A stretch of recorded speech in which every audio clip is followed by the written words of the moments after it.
Hoy nos corresponde el versículo 4 de Apocalipsis 21 y el Señor nos va a decir allí 4 cosas. Leamos en el Espíritu el versículo, y digo en el Espíritu, no es de cualquier manera, es pidiéndole al Espíritu Santo que nos ilumine lo que Él quiere decirnos a todos. Apocalipsis 21:4. Y Dios enjugará toda lágrima de los ojos de ellos, no habrá más muerte, ni habrá más llanto, ni clamor, ni dolor, porque las primeras cosas ya pasaron. Ahora vamos a meditar en lo leído. Y por esa razón encontramos entonces 4 cosas que nos quiere enseñar el Señor. La primera, que Dios enjugará toda lágrima.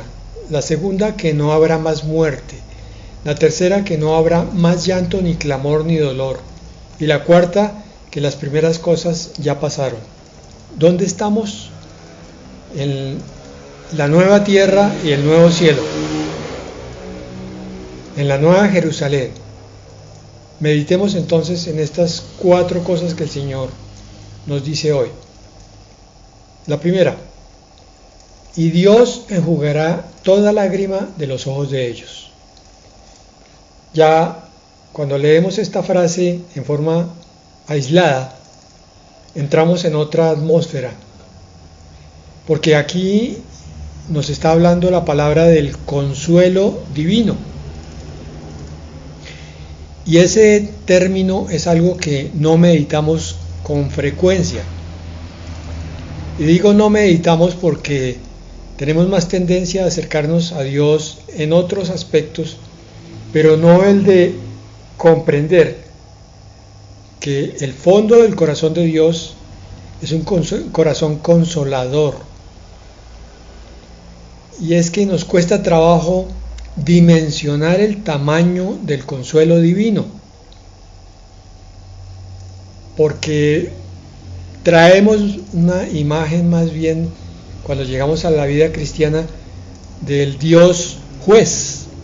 Nos cuesta trabajo entender la bondad, la benevolencia del corazón de Dios. Entonces, para eso debemos usar algunos ejemplos humanos que nos ilustren un poco más. Vamos a colocarnos en escena, a vivir en el espíritu ciertas situaciones para lograr comprender lo que Dios quiere decirnos. Para eso entonces, en primer lugar, pensemos en un pequeñito, en un niño pequeño que acaba de sufrir un dolor físico. Se cayó, se raspó muy feo, incluso hasta se fracturó. Está sufriendo el dolor. O un dolor emocional, porque de pronto el matoncito de la cuadra lo amenazó, o está a punto de perder una materia en el colegio. Diferentes tipos de dolor físico o emocional, pero enseguida a este niño pequeño se le acerca alguien que lo alza, lo abraza, lo consuela y lo consiente. Vivamos esa imagen, porque eso es lo que Dios quiere hacer con nosotros. Apocalipsis 7:17 nos dice: porque el Cordero que está en medio del trono los pastoreará y los guiará a fuentes de agua viva, y Dios enjugará toda lágrima de los ojos de ellos. Bien, entonces, el periodo duro de la tribulación ya terminó, ya las cosas terrenales pasaron.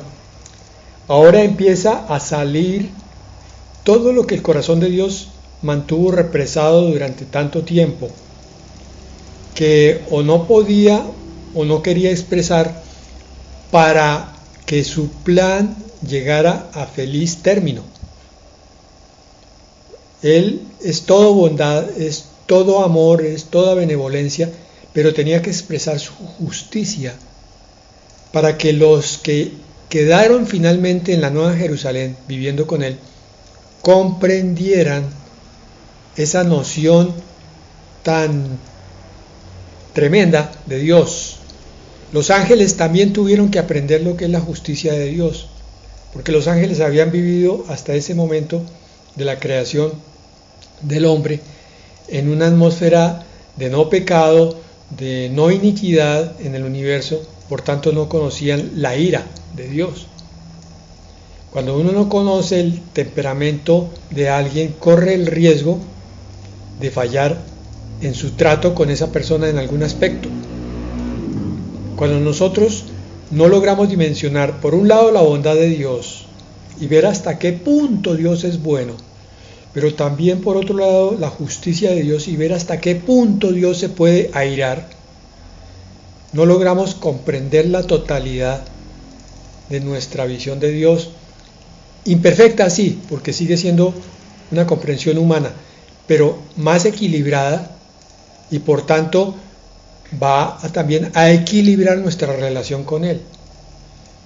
Estoy hablando de que cuando somos conscientes de la justicia de Dios, nos cuidamos más en pecar, en fallar, en llegar a ser atrevidos en algunas cosas, porque ya conocemos la dimensión de lo que Dios puede llegar a ser. Entonces ahora el Señor está mostrando esa parte que no habíamos visto durante toda la tribulación y que escasamente veíamos en momentos difíciles nuestros, porque no correspondía todavía hasta que llegáramos a una santidad más completa, que es la del consuelo divino. No que el Señor no nos haya consolado, pero este consuelo va a ser constante y permanente. Dice aquí que el Cordero nos va a llevar a sitios de pastoreo, como una figura donde nos muestra todo lo mejor que Él tiene para darnos, y fuentes de agua viva, o sea, vida completa y en abundancia. Ahora, pensemos en alguien que ha estado dolorosa o gravemente enfermo, pero de pronto, en medio de ese golpe de enfermedad, viene el médico y le informa que ese sufrimiento ya no va a molestarlo más. Traten de vivir esta imagen, hermanos, para que logren captar la alegría del corazón del que está recibiendo esas noticias. El médico le dice, ya su enfermedad está curada. Y entonces la cara, la sonrisa, el corazón, el cerebro de ese enfermo toman una dimensión completamente nueva. Y es como un alivio el que viene, como que entra una nueva respiración, como que el palpitar adquiere una nueva fuerza. Y mejor aún cuando el médico informa otra cosa, que la amenaza de muerte por esa enfermedad ha desaparecido. Bueno, la palabra de Dios en Malaquías 4:2 nos dice, pero para vosotros, los que teméis mi nombre, nacerá el sol de justicia, y en sus alas traerá sanidad. Vosotros saldréis y saltaréis como terneros de engorde.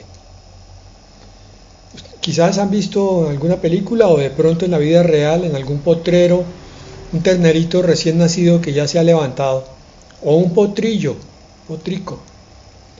ya caminan, acaban de amamantarse y salen corriendo y empiezan a brincar por todas partes. El Señor pone esa figura en el versículo de Malaquías 4:2, como el ternerito y el potrico contentos porque están llenos, porque han sentido el calor de su mamá, el amor de ella. Así dice nacerá el sol de justicia para nosotros y vendrá la sanidad de todas las enfermedades que hemos tenido, especialmente las morales y las espirituales, pero obviamente que también las físicas, porque allá ya no habrá más muerte. Nos lo va a decir más adelante el mismo versículo. Imagínense lo que será vivir sin la amenaza de una enfermedad, de un envejecimiento, de un trastorno que limite la función. Y pues a pesar de todo tenemos que darle gracias a Dios, porque quizás estamos enfermos de algo, pero no estamos limitados por otras cosas terribles. Por ejemplo, una ceguera, por ejemplo, una incapacidad completa que nos tenga en una silla de ruedas. Claro que hay enfermedades terribles, claro que sí. Y claro quienes hay que en este momento las están sufriendo. Pero es una sugerencia o consejo que nos da Dios a través de la palabra, que siempre miremos lo que Dios nos ha dado, no lo que estamos perdiendo o lo que nos está quitando la vida. Porque al ver lo que Él nos ha dado, nuestro corazón encuentra regocijo y va a alabar a Dios con mucha más facilidad. El carnal, el inmaduro, se centra en lo negativo de su vida, pero el cristiano maduro se enfoca entonces en las bendiciones de Dios, mira las cosas de arriba y por eso puede vivir tranquilo, con esperanza, en paz, gozoso.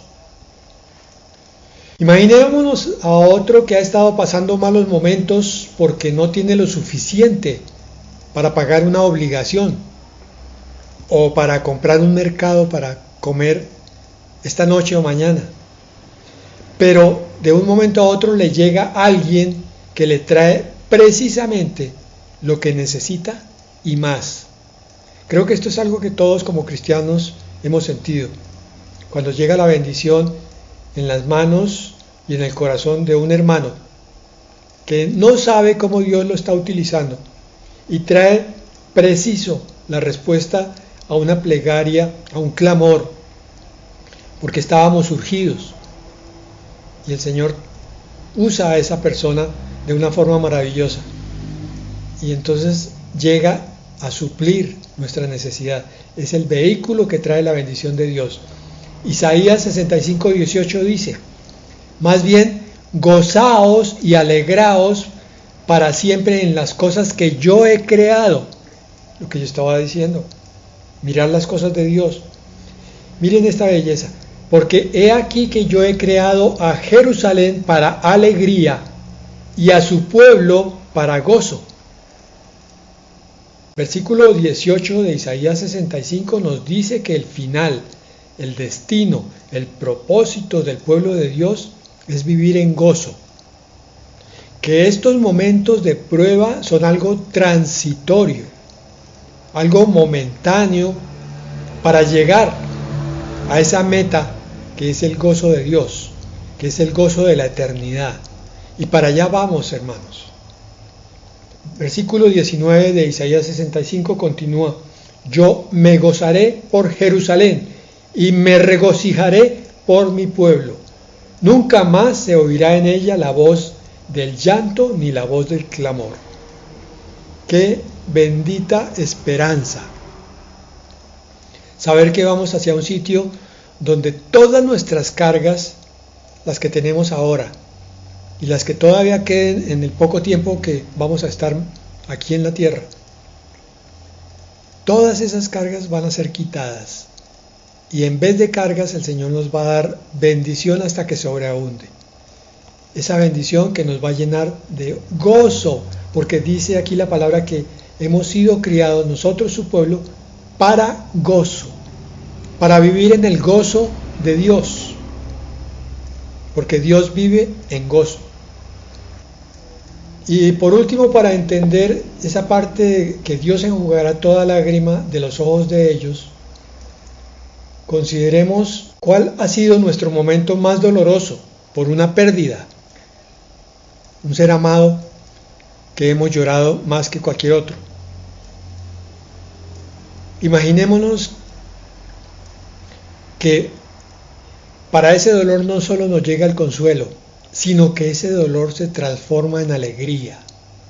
Jeremías 31:13 dice: entonces la Virgen se regocijará en la danza y los jóvenes y los ancianos juntamente, porque transformaré su duelo en regocijo, los consolaré y los alegraré en su dolor.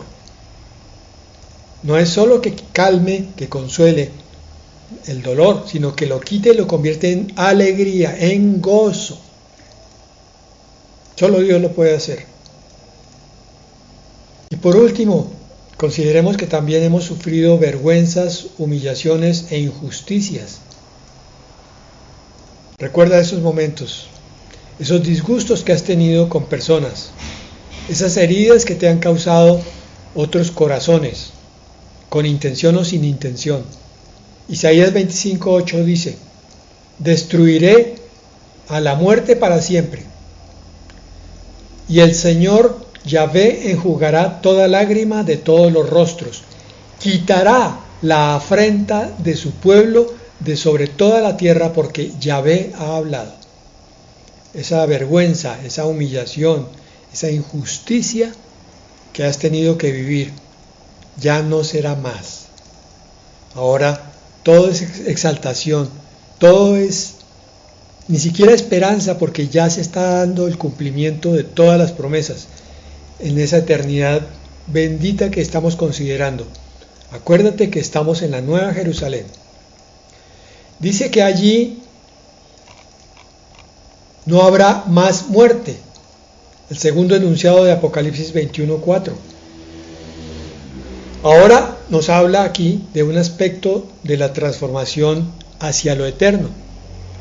Recordemos que ya hemos sido transformados a una mezcla un poco incomprensible de espíritu con un cuerpo glorificado, como Jesucristo cuando se mostró en la transfiguración.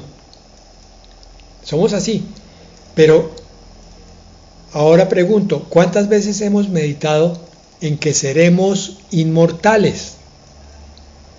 Dios es eterno, sin principio ni fin. Y cuando nos da su naturaleza, nos convierte en seres sin fin, inmortales. Yo digo que no meditamos suficientemente en esa verdad. Primera de Corintios 15:26 dice: el último enemigo que será destruido es la muerte. Es que la muerte siempre ha estado ahí como una amenaza, allá en lo más profundo de nuestro pensamiento y de nuestros miedos. Cierto es que la vida cristiana ha debido venir madurando hacia un mayor entendimiento de que la muerte es como atravesar una puerta de una existencia temporal a una existencia eterna. Así debiera estar morando esa revelación de lo que es la muerte en la vida del verdadero creyente. Pero tenemos que ser sinceros, todavía a veces guardamos temores hacia la muerte. Son secuelas de nuestra vida en el mundo, en Egipto. Hebreos 2:14 dice: por tanto, puesto que los hijos han participado de carne y sangre, de igual manera, Él, refiriéndose a Cristo, participó también de lo mismo para destruir por medio de la muerte al que tenía el dominio sobre la muerte. Este es el diablo. Qué tremendo como está descrito aquí. El milagro de la encarnación es para que Él, siendo Dios, en nuestra naturaleza humana, carnal, muriera para destruir la muerte. Versículo 15 de Hebreos 2 dice: y para librar a los que por el temor de la muerte estaban toda la vida condenados a esclavitud. Pero es que yo ya superé el miedo a la muerte. Bueno, ojalá. Ese es el propósito de trabajar la palabra de Dios, liberarnos de las viejas ataduras y de las viejas formas de pensar, porque Satanás se vale del temor de la muerte en la gente para esclavizarla a su voluntad. Y entonces frecuentemente las personas toman decisiones morales erróneas, provocadas por ese fuerte instinto de conservación. A veces prefieren invertir en dinero y no en crecimiento espiritual para tener una casa donde vivir, porque piensan que nunca van a morir. Eso es una decisión errónea. Tener una casa por sí solo no es una decisión errónea. El motivo es que el dinero se convierte en el principal motor de muchas vidas. Ahí es donde caímos en esclavitud. Y muchos cristianos todavía no se han liberado de la cadena del dinero, de la cadena del temor a muchas cosas. Entonces estos temores deben haber disminuido en la medida en que maduramos, pero es posible que quede algo. Por eso es que hacemos estudios de la palabra, porque ese es uno de los remedios contra el miedo. El otro es la confianza en Dios, que debe crecer cuando conocemos sus promesas, como estas que estamos viendo. Y también el otro remedio para todos estos temores es la esperanza en la eternidad. Por eso nos hemos tomado tanto tiempo analizando versículo por versículo de Apocalipsis 21, para que salgamos madurados en nuestra concepción, en nuestro entendimiento, en nuestra visión de la eternidad, y eso entonces marque nuestras decisiones sobre la vida temporal. Primera de Corintios 15, 54, y de ahí saltamos al 58. Versículo 54. Y cuando esto corruptible se vista de incorrupción, o sea, cuando tu cuerpo sea glorificado, y esto mortal se vista de inmortalidad, todavía estamos sujetos a la muerte. Pero el Señor está por darnos, ya nos dio la vida eterna en el espíritu, ahora falta para el cuerpo. Continúa el versículo 54. Entonces se cumplirá la palabra que está escrita: sorbida es la muerte en victoria. Saltemos al versículo 58 para que veamos cómo debemos trabajar ese entendimiento de lo que es la eternidad. Así que, hermanos míos amados, estad firmes y constantes, abundando siempre en la obra del Señor, sabiendo que vuestro arduo trabajo en el Señor no es en vano. Pablo dice en la primera de Corintios, capítulo 15, que puesto que el Señor nos va a dar la eternidad, ya nos la dio, pero finalmente para el cuerpo también, entonces nuestra santidad debe ser el derrotero por el cual caminemos cada día, mientras estamos en este mundo, firmes y constantes sobre las promesas y la palabra de Dios, firmes y constantes, y abundando en la obra del Señor. Amén. Tercer postulado de Apocalipsis 21:4 dice: ni habrá más llanto, ni clamor, ni dolor. ¡Qué precioso! Ahora nos habla del gozo eterno. Repito, gozo. Algo que es muy momentáneo en esta vida. Por eso dice aquí eterno. Imagínense ustedes en gozo continuo, sintiéndose exaltados por dentro, llenos de entusiasmo, con muchas cosas buenas en el pensamiento y con muchas acciones continuamente motivadas por ese gozo. Este es otro aspecto sobre el que meditamos poco. Y cuando digo esto, estoy queriendo invitarlos a que mediten más en estas verdades. Isaías 35:10 nos dice: los rescatados de Yahvé volverán y entrarán en Sión con cánticos, y sobre sus cabezas habrá alegría perpetua. Alcanzarán gozo y alegría y huirán la tristeza y el gemido. En este mundo la alegría no la conocemos sino en instantes muy cortos, pero los instantes amargos han sido muchos más. Entonces, ¿es difícil imaginarse el goce eterno? Sí, un poco. Por eso estamos mirando esta palabra, Apocalipsis 22:3. Óyela bien. Ya no habrá más maldición, y el trono de Dios y del Cordero estará en ella, y sus siervos le rendirán culto. Aquí está hablando de la Nueva Jerusalén. Y todos los siervos le rendirán culto, dice. Es que el gozo, mis hermanos, no es algo que llegamos a sentir solamente. Ahí nos confundimos. El gozo es alguien al que dejamos que viva nuestra vida. Cuando estamos llenos del Espíritu, cuando estamos llenos de la vida de Cristo, Cuando estamos llenos de la presencia de nuestro Padre Celestial, es allí cuando el gozo surge espontáneamente, no es algo que tengamos que obligarnos. Hermanos, ¿estamos gozosos? Sí, pastor, amén. Yo estoy muy gozoso, me estoy esforzando en ser gozoso. No, hermano, el gozo no es algo para esforzarse. El gozo es para compartir con el que vive dentro de uno, porque es que el Señor es el gozo. Ese concepto es igual que la paz, que el amor, que otras cosas que llamamos cualidades espirituales.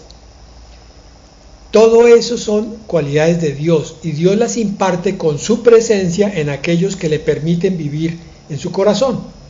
Entonces, entre más lleno estoy yo de Dios, entre más apartado estoy de las cosas que me contaminan, entonces más lleno de cualidades y virtudes que son de Dios. El gozo proviene de Dios. Y entonces, en la eternidad, estaré lleno de ella, porque estoy junto a la presencia de Dios. Isaías 35:10 dice: los rescatados de Yahvé volverán y entrarán en Sión con cánticos, y sobre sus cabezas habrá alegría perpetua. Alcanzarán gozo y alegría y huirán la tristeza y el gemido. Entrarán en Sión con cánticos. ¿Por qué se habla tanto de la alabanza? Porque es que la expresión más grande aquí en la tierra del estado de gozo espiritual es la alabanza. Cuando tú estás alabando de corazón, estás sintiendo gozo en tu corazón, en tu espíritu. Por eso el gozo eterno producirá alabanza continua.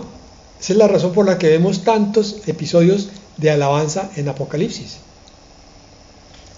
Y por eso es que decimos, los santos en la eternidad vivirán alabando continuamente. Porque el gozo eterno provendrá también de entender de dónde nos sacó Dios y a dónde nos lleva. Isaías 61:3 dice, miren esta hermosura: para proveer a favor de los que están de duelo por Sión y para darles diadema en lugar de ceniza, aceite de regocijo en lugar de luto y manto de alabanza en lugar de espíritu desalentado. Ellos serán llamados robles de justicia, plantío de Yahvé, para manifestar su gloria. El Señor se va a gozar mostrando su gloria, llenando las existencias de sus hijos eternos ya, inmortales, que están alabándolo continuamente, porque están llenos de su presencia, en su presencia, llenos de su gozo. Y lo último que nos decía Apocalipsis 21:4, el cuarto enunciado es: porque las primeras cosas ya pasaron. Entonces tenemos aquí un recorderis de en dónde está lo que importa. Aquí viene un pequeño sacudimiento para que no nos durmamos mientras estamos en este mundo. Salmo 144:4. El hombre es semejante a un soplo, sus días son como la sombra que pasa. ¿Qué nos quiere decir la parte final de 21:4? Que todo humano con algo de sabiduría se da cuenta que la vida terrenal pasa muy rápido, especialmente cuando uno llega a los 50, a los 60, los 70. Dice, la vida se me fue y no me di cuenta en qué momento. Por eso es que hay que entonces enfocarse en la vida eterna. No perder el tiempo con tantas cosas de este mundo, tantos distractores que hay aquí. 1 Corintios 7:31 dice: y los que disfrutan de este mundo como si no disfrutaran de él, porque el orden presente de este mundo está pasando. Es decir, todo sabio entiende que el mundo está lleno de espejismos. Eso que vemos tan real del mundo, el dinero, las posesiones, las cosas materiales, el amor terrenal, las atracciones, las amistades, son todos espejismos, hermano, a menos que estén llenas de Dios. La segunda de Corintios 6:17 dice, si tú has entendido que el mundo está lleno de espejismos y que por eso tu Dios te dice apártate, entonces te lo voy a decir con la palabra. Segunda de Corintios 6:17, por lo cual salid de en medio de ellos y apartaos, dice el Señor. No toquéis lo impuro y yo os recibiré. ¿Cómo lo planteamos? Sencillo. Si la vida terrenal es tan corta, ¿cierto? Y la eterna tan larga, y si el mundo es un espejismo, ¿por qué no nos apartamos de la vida terrenal y de las cosas mundanas para que el Señor nos reciba? Dice aquí, no toquéis lo impuro y yo os recibiré. Y no está hablando de solamente recibirnos en el cielo o en la eternidad. Está hablando de recibirnos en el Espíritu, es de vivir un cristianismo muy diferente, porque hemos visto cuán mentiroso es el mundo. El último pasaje que nos llevamos hoy, Primera de Juan 2:17. Y el mundo está pasando y sus deseos, pero el que hace la voluntad de Dios permanece para siempre. Esto es una ecuación simple. El mundo falso y pasajero es diferente de la eternidad real y permanente que vamos a vivir sin fin. Pon en tu mano izquierda el mundo falso y pasajero, pon en la derecha la eternidad real y permanente. Entonces es cuestión de decidir el permanecer para siempre, conforme a la palabra. Y con todo esto voy a volver a leer Apocalipsis 21:4 para que entonces nos quede completamente estudiado y meditado. Y Dios enjugará toda lágrima de los ojos de ellos. No habrá más muerte, ni habrá más llanto, ni clamor, ni dolor, porque las primeras cosas ya pasaron. Gracias, Señor, por esta promesa. Gracias, Padre, por lo que nos espera. Amén y amén.